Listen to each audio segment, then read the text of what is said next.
might notice that your name is Debbie Abbott there on the screen, so please do feel free to update your name. If you go to the top right-hand corner of your picture, you can rename yourself. That was a little snafu on my part because I was trying to make sure we were prepared and ready. And look at, now I got a bunch of me's out there. How do we rename ourselves? Of course. Just go to the top right-hand corner of your picture, and there should be 3 gray dots. Yes. And if you click there, it'll say rename as one of the options, and you can rename yourself there. Although I do just love that there's so many Debbie Abbotts here tonight. Yes. It is awesome. You know, these are the things you learn, right? Doesn't matter how long you've been doing stuff, you always learn new things. Yeah. Christine Lacco, thank you for that. She said this is the best snafu. It really is the best snafu ever. Yeah. Well, I see so many my lovely faces out there. I love you guys all so much. Thank you so much. I'll probably cry multiple times through this, just warning you. I got my tissues back here. You can't see them, but they're there. I'm so excited for you, Debbie. Thank you, Raquel. It's so good to see you. You too. Raquel was going to be one of our book fair authors in Alexandria, but life just threw her curveball, as it often does. Well, are you the author of The Seer? I am. I am currently reading it. Oh, great. I'm sorry. I can't see who's talking. Oh, Julie? Yeah. Oh, thank you, Julie. Yeah, you're so welcome. Because I think we met in Feisty Deeds. And then I got the book, and I am enjoying it very much. Thank you so much. Feisty. I wish I was in Feisty Deeds too. I'm in Deed 1. I'm in Feisty Deed 1. Yeah, I'm same. Yeah. So and then we're going to get started here in just a couple of seconds. You might notice that your name on the screen is Debbie Abbott. You can change your name by going to the top right corner of your picture and clicking the 3 gray dots and renaming yourself. It'd be great for you to do that. We're going to get started here, Deb, in about 1 minute. We're almost close to your total number of registrants. Yeah. How many are you expecting, Debbie? I had 44 or 45, actually. Jeannie Milneth. Hello, sweetie. My karate partner. Yeah, I had 45 people. Of course, I guess that includes me and Catherine and Annie. So 42 people, which I was thrilled about because I didn't know I knew this many people. That is not true. I know. You know, I have mostly WFWA to thank for that. Yeah. All right. Well, it looks like most of our folks are in. Right. I'm going to do some introductions here. Well, my name is Catherine Matthews, and I am just the tech person tonight. So I'm going to introduce the really important people. Well, one of them, the host for tonight, and she is going to take it from here. So this is Annie Catherine. She's an award-winning author, once worked in marketing and communications for a Fortune 500 company. She now runs her own marketing consulting agency and has launched a book podcast called Soulful Series. She is the owner of Moon Ray Books, where her second novel, Eat the Cake, is set to be published in July. And I'll just put in parentheses there. I was fortunate to read it, and it's amazing. So definitely jump on that pre-order. All right, so I'm going to turn it over to you. Thank you, Catherine, for that lovely introduction. And I beg to differ, you are very important because I know nothing about tech. And well, Debbie's pretty good at tech, but I am so glad you're here. So I have the privilege of announcing who Catherine Matthews is. And she is a former high school principal, an award-winning Pacific Northwest writer who believes we are all more powerful than our fears. Her novels, Releasing the Reins and Roadside Sisters, are a testament to the idea that there are a million ways to be a woman, and every single one of them is right. Love that. So just a few housekeeping items before I introduce Debbie.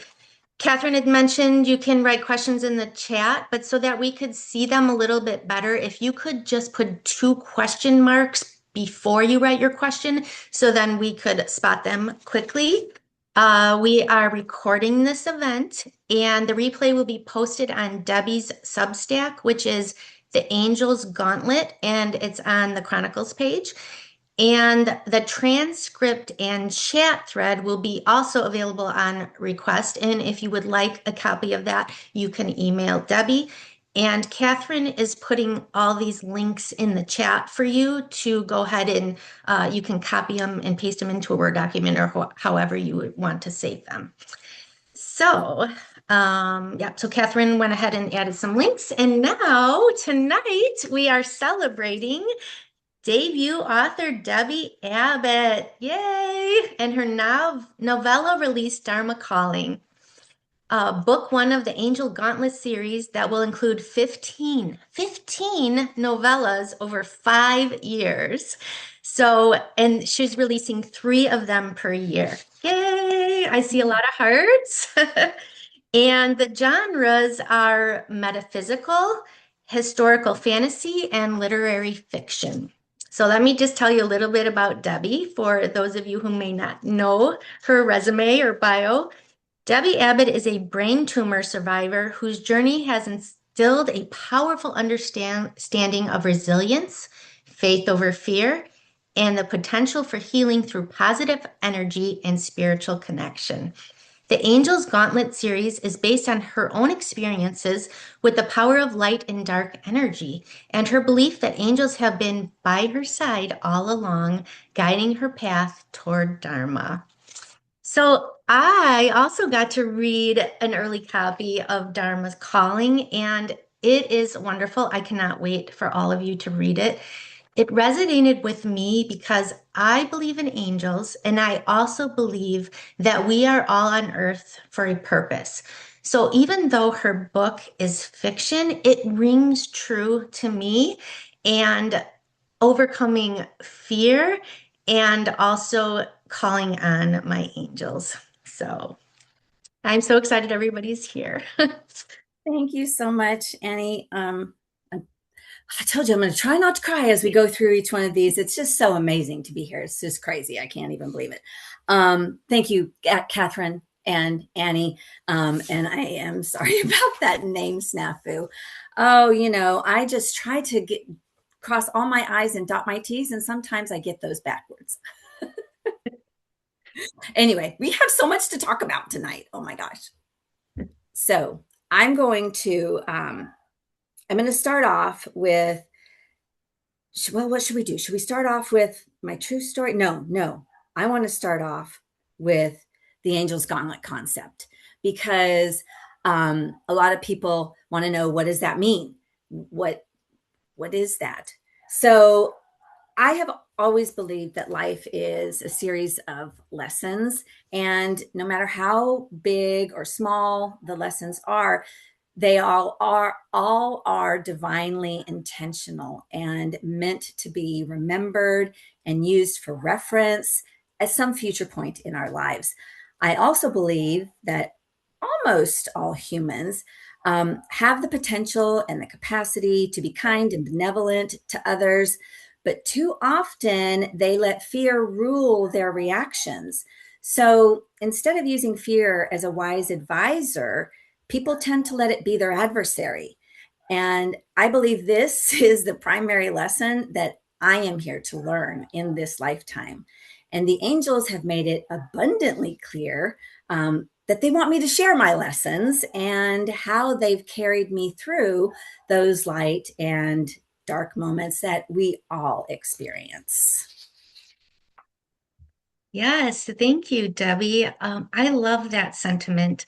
I like that quote by Jack Canfield. Everything on the other side, or what is it? It's everything you want is on the other side of fear. And that keeps coming to me when I think about your whole mission and overcoming fear and following what your angels want.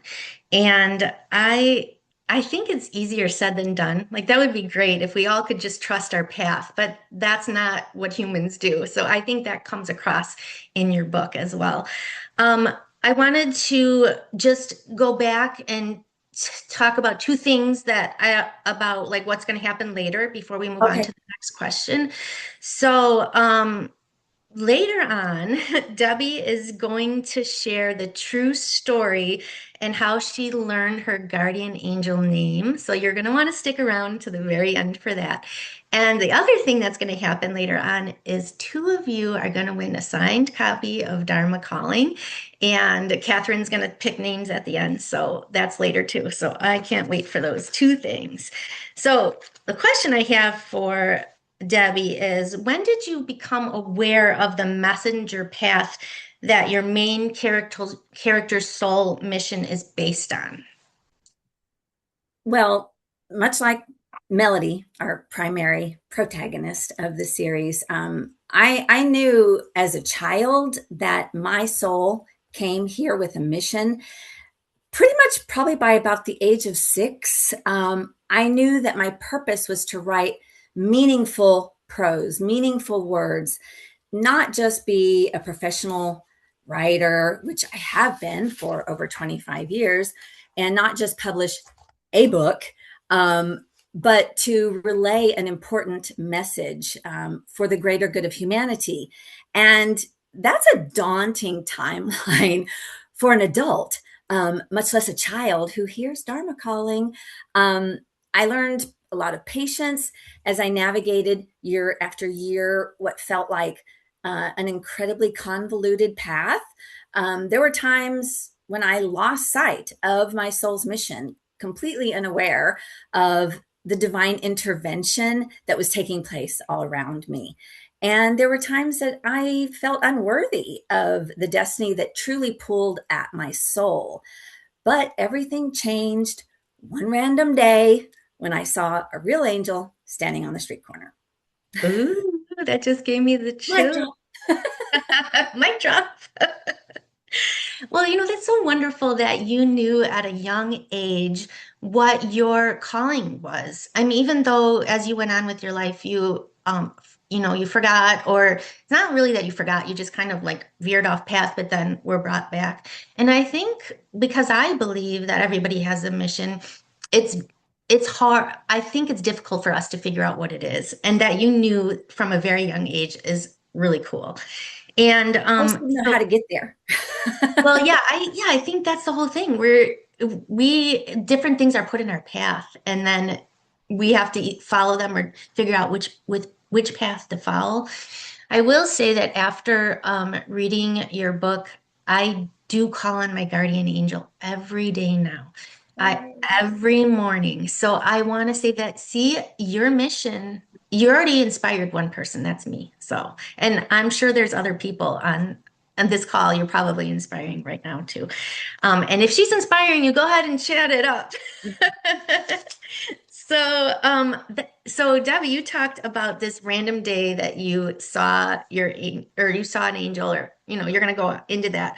But so Catherine, I believe, is putting something. Are you putting something in the chat about this? Or it says, if you'd like to hear all the details about the random day, check out Debbie's short video on her Angel Whispers video playlist, part of her Abbott Angels channel on YouTube. And then Kat, I guess we'll drop a link in there for you. So we're going to talk now about the Dharma Calling, the first novella. So Debbie, if you want to go ahead and talk about that. So yeah.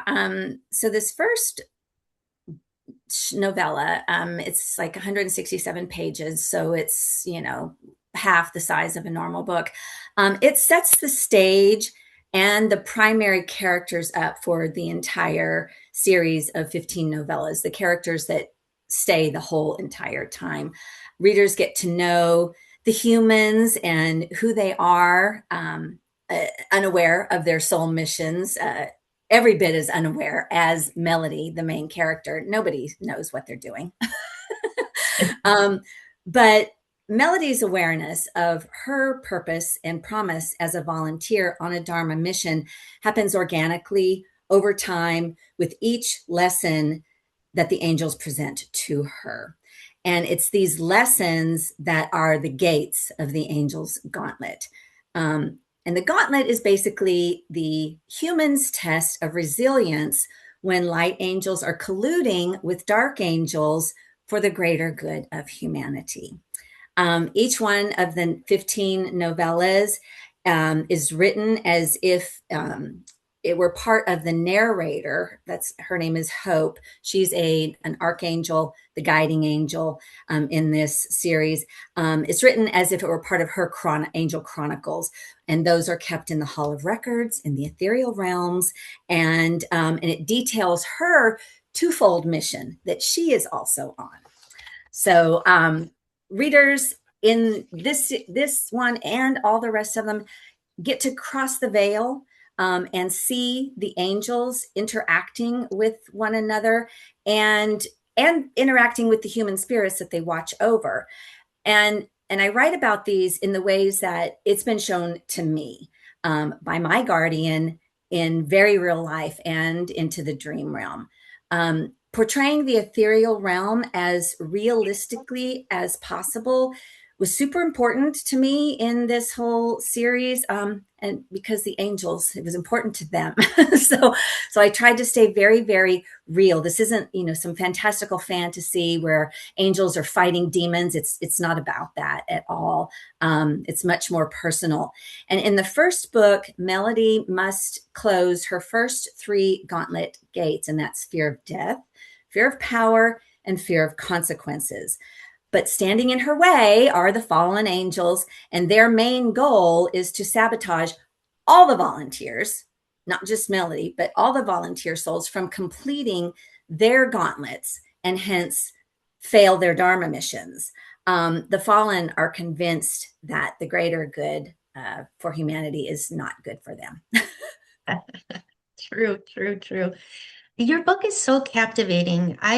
I really want to read the next one after reading this one, and I'm very excited for everybody to read it. It does sound like it was divinely guided, so it's not like it's fantasy so much. So you all can read an excerpt from the first chapter of Dharma Calling on Debbie's website or her Substack, where she introduces the volunteer soul and Hope, the archangel narrator. And Catherine is also going to put that in the chat too. So Debbie, talk about these 4 soul types in your series. Yeah, I mean, depending on, what you guys are into and what you watch, you may have heard some of these terms before. This is fiction and I make a lot of stuff up, but so I just keep that in mind as I'm describing these souls. This is, like I said, I don't ever like to say that I'm channeling the angels because I don't really feel that's what I'm doing, but I get a lot of information from them. And this information has basically all come from them. So in the back of each novella, whether you get the ebook or the paperback book, you'll find a glossary. And that glossary will expand with each novel as different characters and world building is happening. So in this one, in Dharma Calling, you'll also see a section that's at the back called Angel Insight.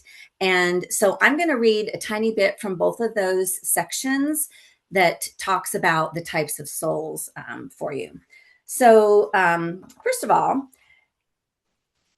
in my world, in my Angel's Gauntlet world, upon completion of their first life, souls receive a designation based on their natural human inclinations, and that's either visitor, lost, shadow, or volunteer.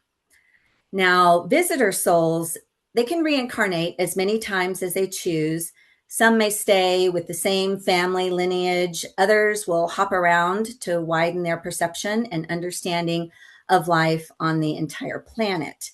A visitor soul is a human who is not in search of Dharma, but rather is meant to cause friction and incite sparks for the volunteers. A lost soul is a human who cannot identify their Dharma, and they continue to experience the same lessons repeatedly through multiple lifetimes and incarnations. A lost soul, is kind of like a child left behind in first grade who struggles to learn the basic lessons in order to move forward. Lost souls question everything, especially their own choices, and they can't seem to grasp the concept of going with the flow of life. The odds are 50-50 that they'll figure it out. There's always hope for a lost soul. Now, the shadow souls, on the other hand, are humans who don't believe in Dharma. They have a very dark heart, a big ego, and a malevolent nature. Shadow souls are selected from, as needed, from a cesspool of candidates. There has never been a shortage of dark-hearted humans on Earth who don't believe in Dharma or karma. Relegated to work with the dark angels, shadow souls provide the people, the pomp, and the circumstance for the light angels' harsh gauntlet lessons. There's very little hope for dark souls. Their ego typically prevents them from seeing the light beyond the shadow they're casting. So finally, the last one we have is the volunteer. So the volunteer is a human who is on a mission that spans multiple lifetimes and incarnations. Volunteer souls are the brightest, the boldest, the most self-sacrificial of all the 4 designations. They share an undeniable devotion for reaching Dharma that goes far beyond any desire to simply enjoy a good life. Volunteers take the roads less traveled. They count on their preternatural connections with the ethereal world, even though they don't know this, to help them complete their chosen mission, which is either a basic, an advanced, or a noble mission. And our protagonist, Melody, is on a noble mission. And this is her final incarnation. So she's got to get it right. Thank you, Debbie. I appreciated having a glossary in the back of the book to read through all the wonderful terms that you have in the book and learn more about them. And plus your information about the different souls. That's very eye-opening and mind-blowing if you really did create that all yourself. I mean, it's like, is it real or is she channeling? What's going on? And someone does have a question in the chat that I thought was interesting here. Are dark angels, this is from Maureen Griswold, are dark angels really like the biblical version? Well, I wish I could tell you that, but I don't really know the Bible very well. Yeah. My family was not a religious family. My father comes from a Native American lineage, and we didn't go to church. We would go to powwows, and that was kind of the way we worshiped. But again, it wasn't a regular thing. So I don't know like how the Bible views fallen angels. I will say that as the story progresses, the story of Lucifer and his, thinking that humans did not deserve free will and God casting him out of heaven, those things come into play. I tend to use a little bit different words because I'm trying to keep it more story oriented. And then just Catherine, did you see there was somebody else in the waiting room?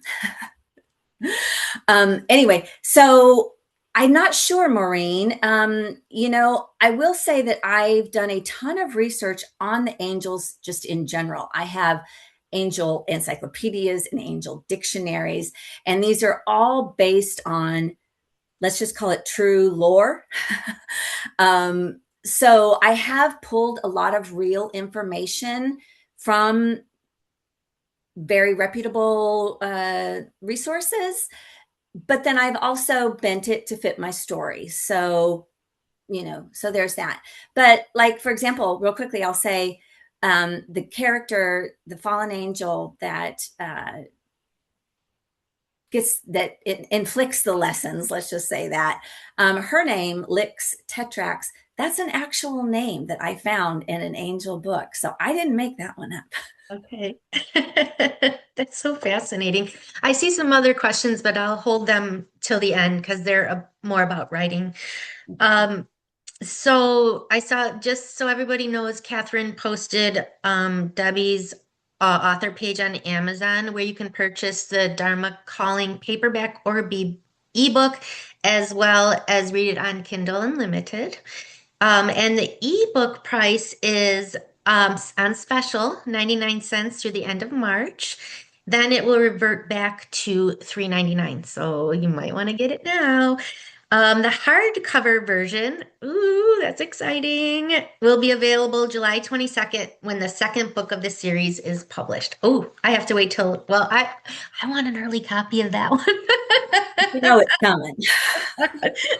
Kidding. Okay, so now that we know a little bit more about the Angel's Gauntlet series and book one, Dharma Calling, we're all anxious to hear the true story about your guardian angel and how he or she, I don't know. Oh, it's a she revealed her name to you. I love telling this story. Beverly loves hearing this story. Beverly is her name, and she's one of the names I did not change in the novella because, of course, this is autofiction. All of the characters were inspired by everyone in my life. My cousin is here tonight, Tommy Berklet. Hello, sweetie. Tommy makes an appearance, I think, in the third novella, maybe the second one. He and his brother, they're twins. So anyway, I changed everybody's name except for Beverly and Hope, of course. So let's see. Okay, where do I start? So I was driving down the road one day, and I had been through a lot of things, the brain tumor and the surgery and all of that. And I was becoming more and more acquainted with the angels. I was talking to them a lot, and all kinds of other things were going on. But one of the things that I kept hearing was, if you want an answer to a question from an angel, you have to be very, very specific about it when you ask them. Otherwise, it's just too vague, and you're not going to really know if you've got your answer or not. You're going to wonder, is that a coincidence or is that an angel breadcrumb? So I was driving. Well, for a while, I had started noticing the letters B, V, R, and Y. And I was trying to figure out, well, is this my guardian angel's name? I keep seeing this mostly like when I was driving and license plates and stuff. And I kept seeing BVR. And I thought, well, I know it's not Beaver. So maybe it's Beverly, maybe it's Beverly. So one day I'm driving and I'm talking to Beverly as I'm driving. And I said, okay, if your name is Beverly, then at some point today, I need to see it written down somewhere. Because it's easy to say, oh, I want to hear the name Beverly. You could be, listening to the radio and hear somebody say the name Beverly. And that wasn't going to be good enough for me. I wanted more solid proof. So I said, I need to see the name written down. Now, I don't get out much. I stay at home a lot. So, this was going to be a difficult challenge for her to fulfill. So I get home, and at the time, my grandson was living with us. He was, and his mom, Tia's here. Oh, I love you, sweetie. They were living with us, and Anthony, the good thing he's not here, was going through puberty at the time. And so there was a show on Netflix called Big Mouth, which was, some people might say it was inappropriate. We thought it was funny and would be a lighthearted way for him to kind of be okay with, puberty and all that. So one of the main characters in this show, well, all of them for this matter, have hormone monsters. They're all teenagers and they have hormone monsters that nobody can see but them. So the main character's hormone monster, every time they would refer to him, his name was Maurice. And so we're sitting there, and that show's on in the background. I'm not paying a whole lot of attention to it because, I'm not really watching it. But I see the hormone monster standing there, and he's in front of a chalkboard. And he takes the chalk and he writes the name Beverly on the chalkboard. I still, like, my throat clenches up because I about fell off the couch when that happened. I just was like, oh, okay, Beverly it is then. So as it turns out, Beverly was his last name. His name was Maurice Beverly. But who cares? The fact of the matter is, I saw it written down, and so I was convinced at that. Not that I needed convincing, but I knew at that point in time, yeah, angels are here, and they will listen to you, and they will answer your questions. That is jaw-dropping, like crazy. I mean, we shouldn't be so amazed because they're around us all the time, but it is. It's like, that is amazing. Now I want to ask my guardian angel to write out, like, put your name in lights for me. I need like flags and everything. There you go. There you go. You got it. And if you don't get an answer, that doesn't mean they're not listening. That just means you might have missed it. Yeah, exactly. Well, yeah, I think as humans, I know I miss a lot of signs. I mean, if I would have been, talking to my husband in the kitchen cooking, I would not have seen him writing that name down. So it was all divine timing. I'm telling you. Yes, it was. Everything is about. Oh, that is amazing. Do you want to do the giveaway now, or would you like to answer some questions? Well, why don't we go ahead and answer some questions? Yeah. I know I think we were going to do the giveaway first, but let's answer some questions first. Okay. Yeah, and if anybody has any other questions or any comments about her reveal of her guardian angel, just put them in the chat. Okay, so let's see what we have here. Okay, do you have any favorite books about past lives? That's from Joan Fernandez. Oh, leave it to the historical fiction writer to ask about a book like that. Oh gosh, past lives. Well, I don't know if this is what you're thinking, Joan, but because it's not necessarily a fiction book, but I loved when I was younger, and on my Substack, I think I recently put out, I know I did, I recently put out a little blurb about Edgar Cayce. Now, I don't know if you guys have heard of Edgar Cayce, but he was very famous or infamous back in the 70s. He was a clairvoyant. And my mom, she was so funny because she was very interested, but she didn't ever talk about it. And so she kept all of her magazines in the closet, and I would go through and read, various magazines. And I can remember, oh, my cousin is back waiting to get in the waiting room. So I've read a lot of, real stories about past lives and reincarnation and things like that. But honestly, nothing jumps right to mind about a reincarnation story. I don't know. Have you read any, Joan? Yeah, I've actually read a ton. Oh, awesome. Well, I would love to know more about those. You should email me the ones you've read, because Okay, I will. I'm always looking for. I was just looking for more to add to my library. So thanks. And your book sounds fantastic. Oh, thank you, Joan. Joan is one of our members of the Writing Association that a lot of these people here tonight belong to. And Joan used to head up the historical fiction group, and now she just gets to write, right? Sort of. Okay, I have another question here from Christine Laco. Am I saying that right? Oh, it's Christine Laco. Hi, Christine. How far ahead have you written? Great question. So when I first started working on this in 2017, it went through 4 hard revisions. And then after the 4th one, after talking with agents who didn't know where to put my book, that's when I decided I wanted to self-publish. And then I learned about what's called a rapid release strategy, where you release smaller books and you do it multiple times a year. So instead of publishing my first novel, which was done all at once, I split it in 3. So I have all of them done for this year, but I haven't started writing the ones that will start coming out next year. But I have the timeline, and obviously I know the story because I was there. But I have a timeline. When I fold it open, it takes up like 6 feet on my floor, where I've got it all plotted out. Yeah, because I'm not as much of a pantser. I'm more of a plotter. So For those of you who understand what that means. yeah. Does everybody understand?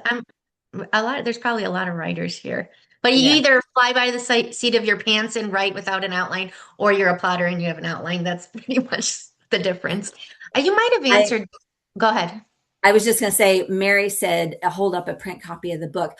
I'll try, but because I have this special background with my book on cover on the wall, sometimes it doesn't want to show you. It disappears, but here it is. Yeah. Just put it right in front of your, yeah, there you go. Right in front of In you. front of me. Oh, okay. There we Yeah. go.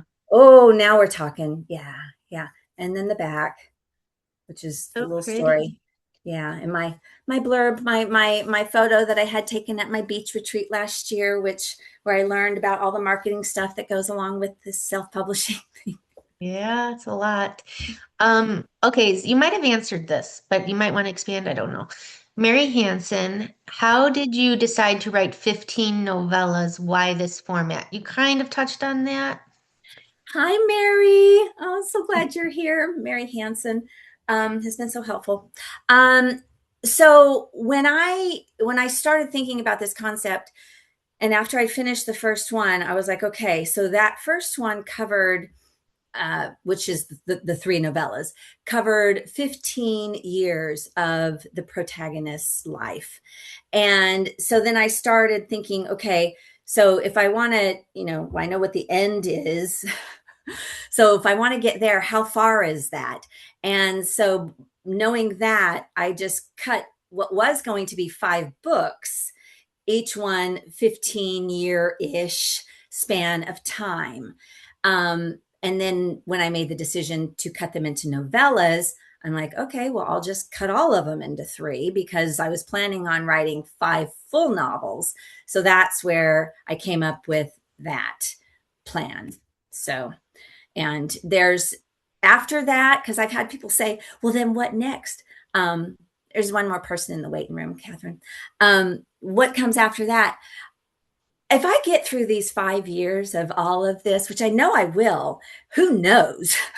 Who knows what's going to be happening then? But I have some like side stories, almost like spin-off ideas for several of the characters that I would like to explore.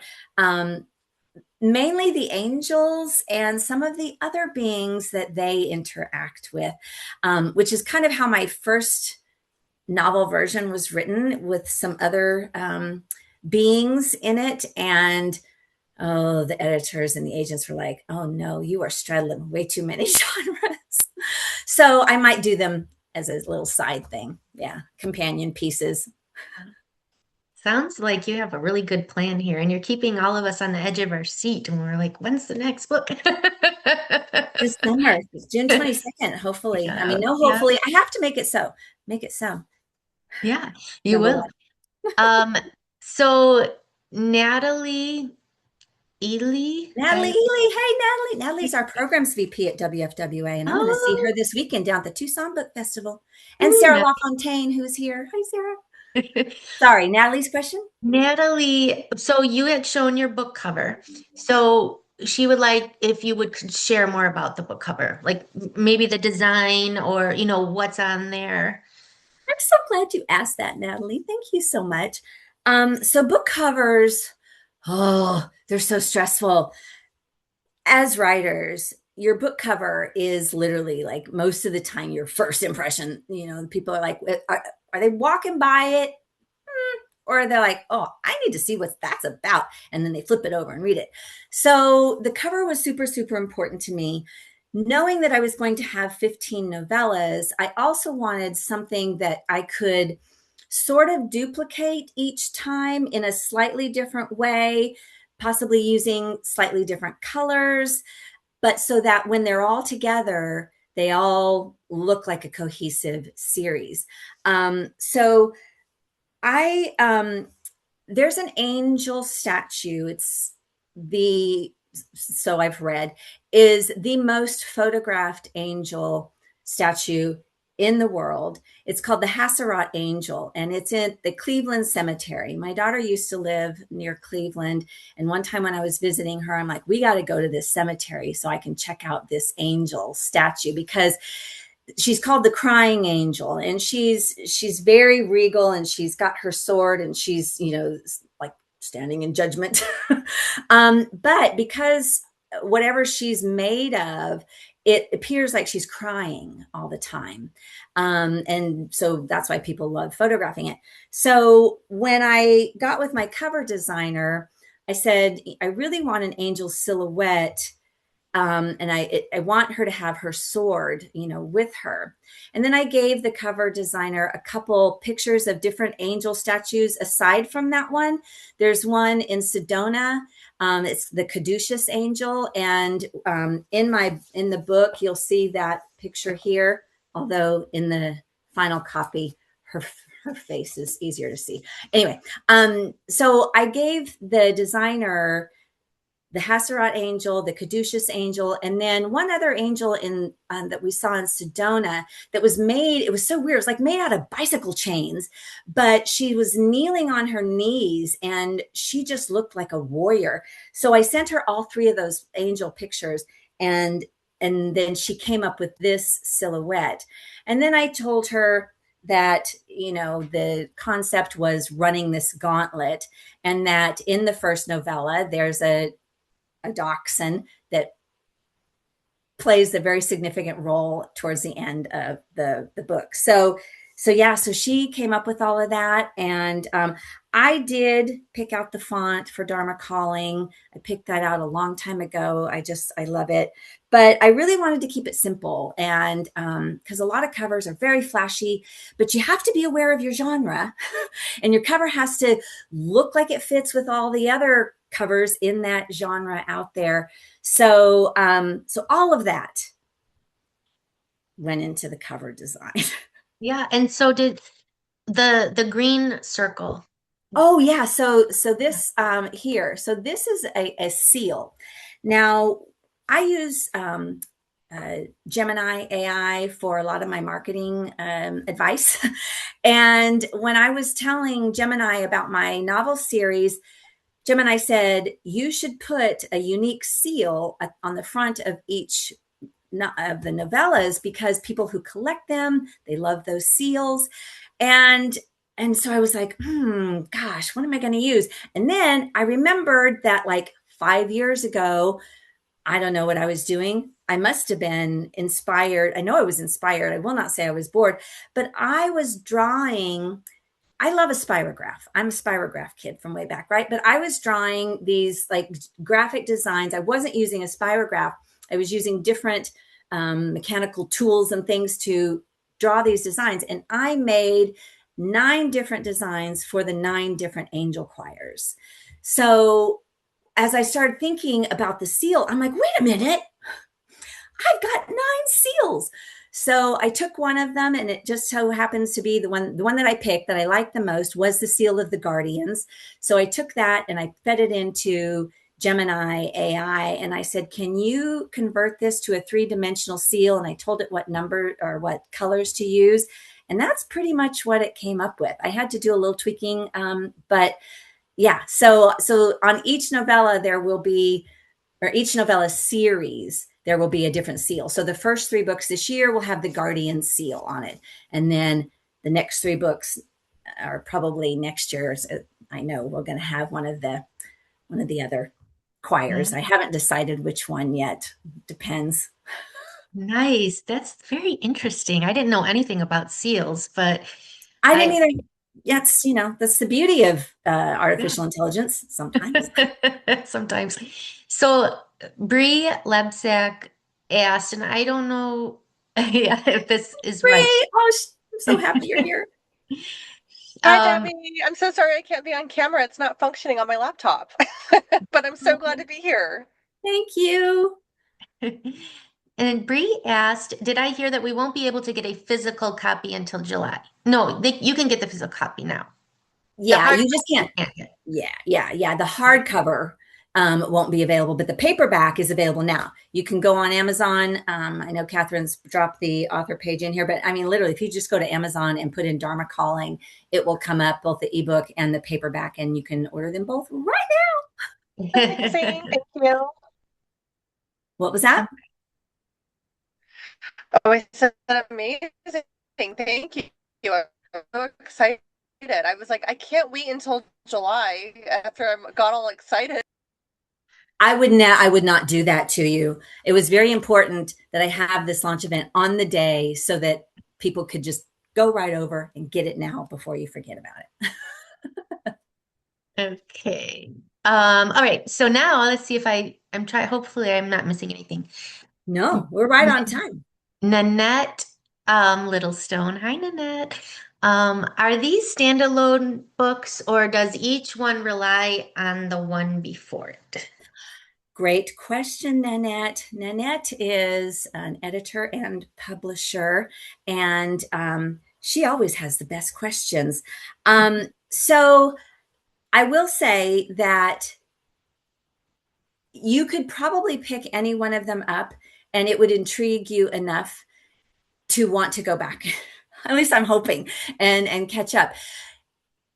The goal is that if somebody picks up book 4, book 5, book 7, that it's got its own story arc, and the characters are vivid enough to where you don't necessarily need to go back. However, there's a ton of what they call them Easter eggs that are going into each novella, little tiny things that I'm putting in. We call them red herrings in the writing world, but those red herrings won't be solved or revealed for several novellas later. It's kind of like Star Wars, you can see it out of order, but you want to go back and then watch it all the way through in the correct order. That's that's great. I have to read things in order. My brain doesn't work otherwise. Yeah, well, and I'm hoping, I mean, in addition to each novella's story arc, there is the overlying mission that the Melody, the protagonist, is on, as well as Hope, the guiding angel, is on. So I recommend reading them all. Yeah, of course. Okay, now Ginger. Hi, Ginger. Ginger Haggerty. Oh, Ginger. Another WFWA person. She's our president. The president.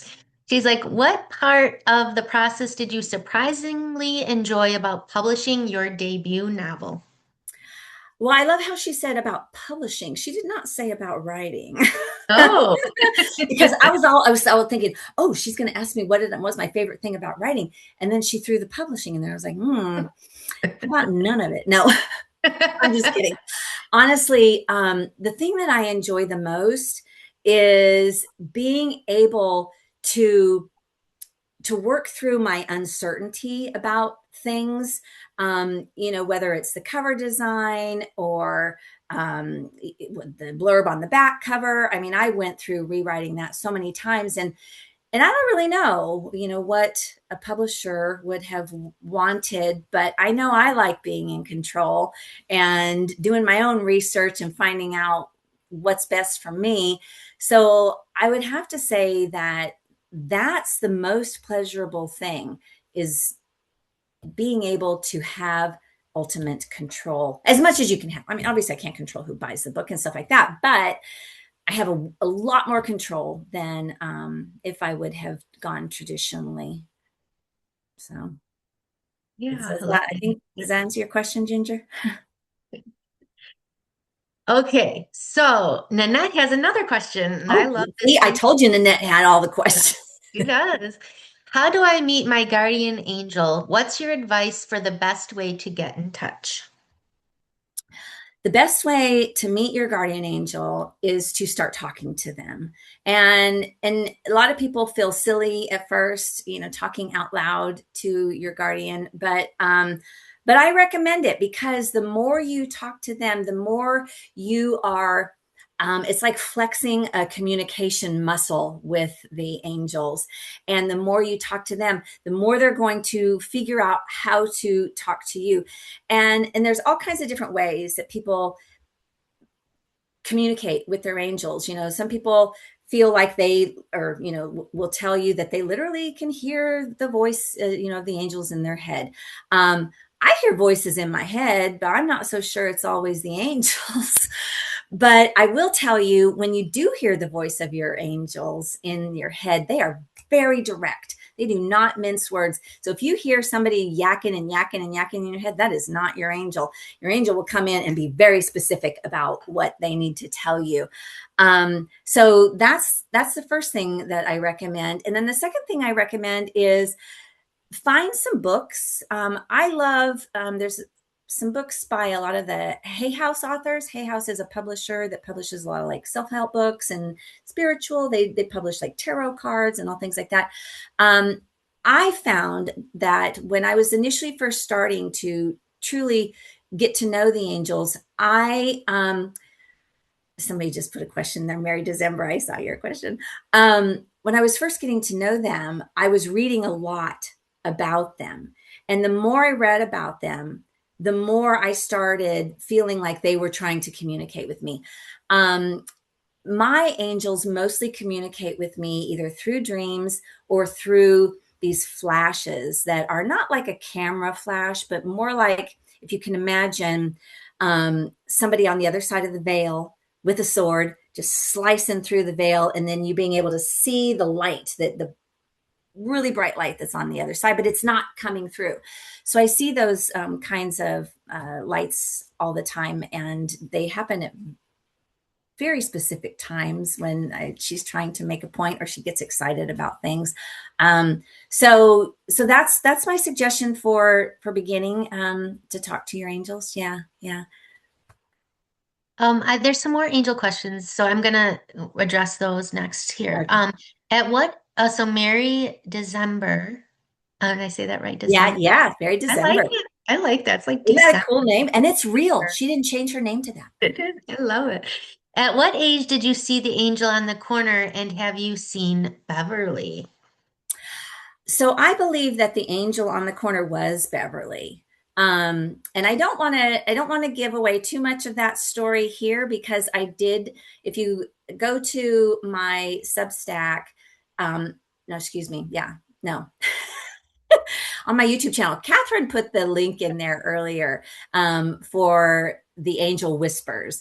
And these are short little, like 3-5 minute videos where I tell a true story. I've just started with it. I just posted my first one the other day, and it is a detailed explanation of me seeing the angel on the street corner. There we go. Catherine just dropped in there. So Mary December, you got to go and check that out. I'm not going to give any spoiler alerts away, but I will say that I'm pretty sure that was Beverly, because when she started visiting me in dreams, she looked exactly the same. It was the exact same angel. So. Wow, that's so interesting. So, okay, so go watch. I'm gonna go watch the video too, because I know we've talked about it before, but I want to go listen again. So I'm gonna do that. Okay, so let's see. I'm trying to find. There's another question. Someone asked. I think it was Julie. Julie Brown asked, which will you bring to Alexandria? Novellas 1, 2, and 3. Unfortunately, Julie, I will only be bringing the first novella, because the second one isn't coming out until July 22nd. So I'm not going to be able to bring those. I'm just thrilled that I was able to get this one all wrapped and done and everything before that event in Alexandria. And for those who are wondering, what is she talking about? Did I just go mute? Can you hear me okay? You just Okay. flagged for a Catherine's not minute. You're all right. I'm okay. Okay. No, wait, what were we talking about? About bringing books to Alexandria. Oh, yeah. So, yeah, I'm just glad that I was able to get this one done and ready to go. So Alexandria, for those who have no idea what we're talking about, as the events VP for the Writers Association that I serve on the board for, our next retreat is happening in Alexandria, Virginia in April. And I'm actually flying in there on my birthday. So, I mean, I kind of was meant to be, right? And in addition to the writing retreat, on the last day, we're doing this really cool author book fair at this cute little boutique literary themed hotel called Morrison House, which is open to the public. So people can, the public can come, and we're going to have, I think we've got 16 total authors, all from the Writers Association, and several of them, including Nanette, are some of our panelists that are providing, content for the retreat. And then the rest of them are mostly members who, are either multi-published, some are debut. But so we're very, very excited about that event. And I'm super excited because what a great way to kick off my debut. Yes, that's amazing. And your birthday, that's so And great. my birthday, I know, right? Lady Cameron was going to be here, but I don't know if she made it. She's, I guess, was having something going on down in Mexico where she's at, but it's her birthday too. So watch out.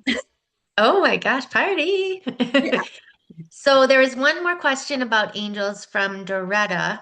Okay. And hi, Doretta. I think another WFWA person, right? Oh, yes, she is. She's a new Yes. volunteer too. Thank you so Yes, much. I think I worked with her for just a little bit. Okay. She says, I know we shared angel sitting stories, but do you know any others who have also seen angels? Oh, I've talked to quite a few people. In fact, several years ago, for like 4 years in a row, I had a collective blog on Substack called Dharma Direction. And part of what I would do, sometimes I would do live interviews, not live, but, recorded live interviews with people. And I had reached out to several different people and did interviews with people who have actually seen angels. But I have yet to talk to anybody who has seen an angel with wings.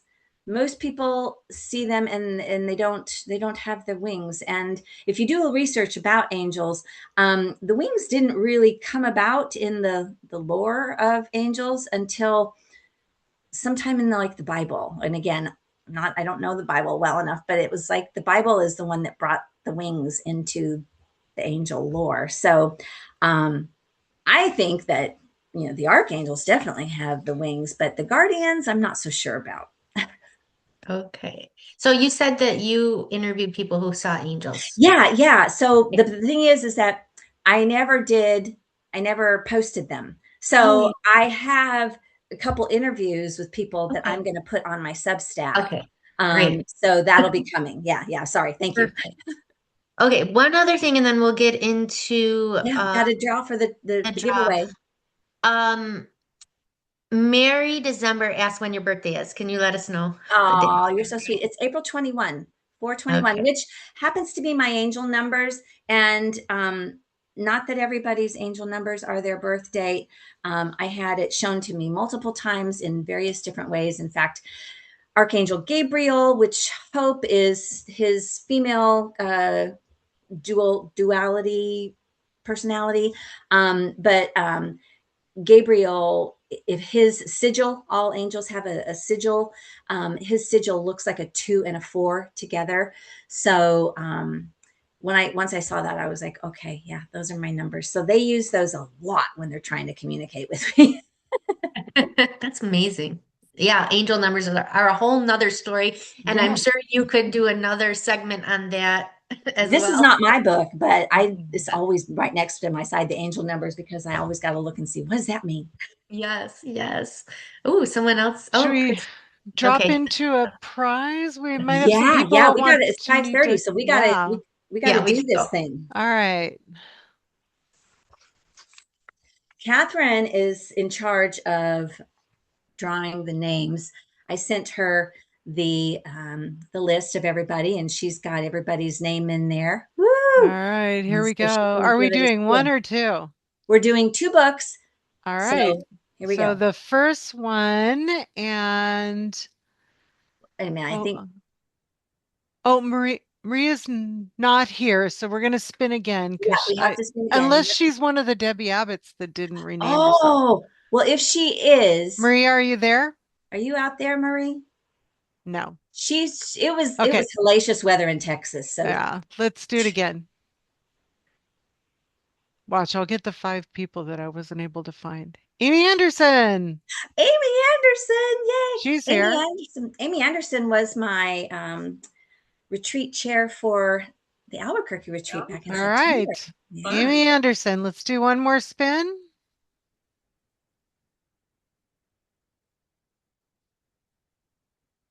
Renee Mc no. Oh, it's glitchy on my side. Oh, Jean Jeannie Mills. Milnes, my karate partner. Yay! All right. Congratulations. Awesome. Yeah, I will email you guys. So that was Jeannie and Amy Anderson. Amy Anderson. Jeannie and Amy. I will email you guys and get your address to send you the signed copy. So Okay. I guess we're at the end. So that's our time for tonight. Catherine has added all the links in the chat again. Thank you, Catherine. Congratulations, Debbie. And I'll let you close out the celebration. Thank you, Annie, so much. You've been a magnificent host. Thank you, Catherine, for being my tech guru and link queen. Thank you. Thank you. Thank you to everyone who attended tonight and who could laugh with me about the Debbie Abbott snafu. I love you all so very, very much. I know every single person here. There are no strangers here tonight. And to those of you who watch the replay later, I appreciate your interest in learning more about the angels.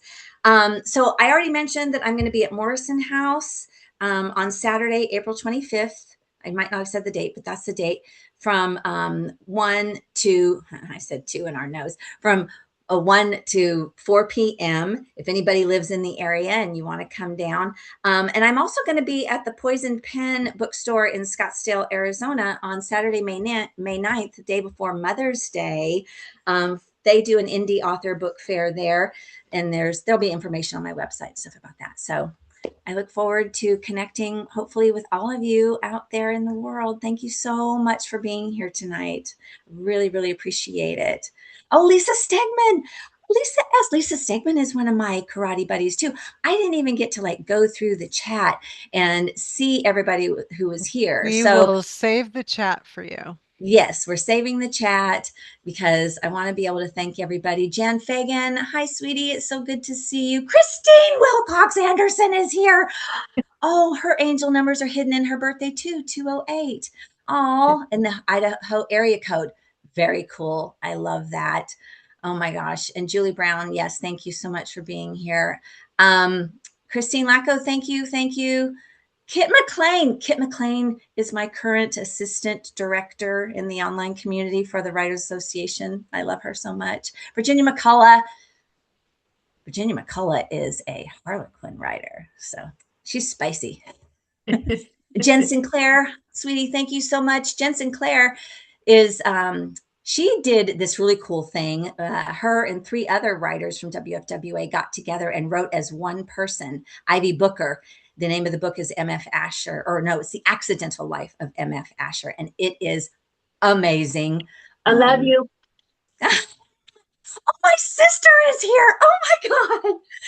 I didn't see you, Patty. I've been here the whole time. I love you. I'm so proud of you. Oh my gosh. Thank you so much.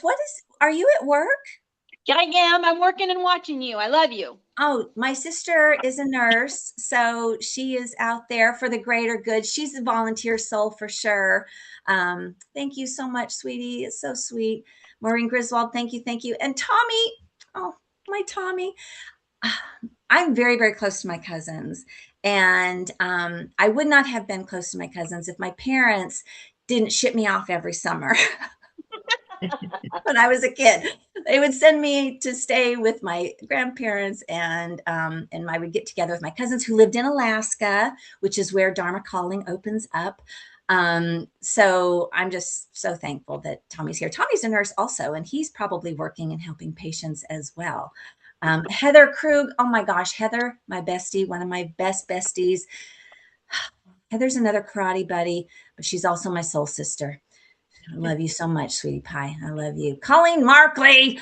Colleen Markley is my official writing bestie. She's the one who told me about WFWA, and I have her to thank for where I'm at now, because if she hadn't steered me to WFWA, I don't know how I would have ever done it. She said, great event, even in Mercury retrograde. Oh, true. So true. Oh, and Jocelyn Carroll. Hi, sweetie. Jocelyn is like, she's like a surrogate child. I wish she could have grown up with my daughter, because I only had one child and I should have had a couple more. But Jocelyn has worked for my husband since she was in high school. She's now graduated college, married, has 2 children, and we just love her and her family so much. Lisa Binsfield, oh, she's one of my Arizona buddies. Lisa's going to be at the author fair in Alexandria as well. Tommy, yes, we'll talk more about angel numbers. You betcha. So I think I think I got everybody. So thank you all so much. Thanks for sticking around so I could say thank you to everybody. And I can't wait to hear what y'all think about the book. For those writers out there, you know how we feel about reviews. So I'm on Goodreads. You can review my book on Goodreads or Amazon, either one. Apparently they're in cahoots. I didn't know this. I'm learning all kinds of new things. So, all right. Thank you all very, very, very much. I'm going to let you all go. I took up 7 extra minutes of your night, but I love you. Thank you. Thank you. Thank you. I love you. Thank you. Bye, honey. Bye, bye, bye.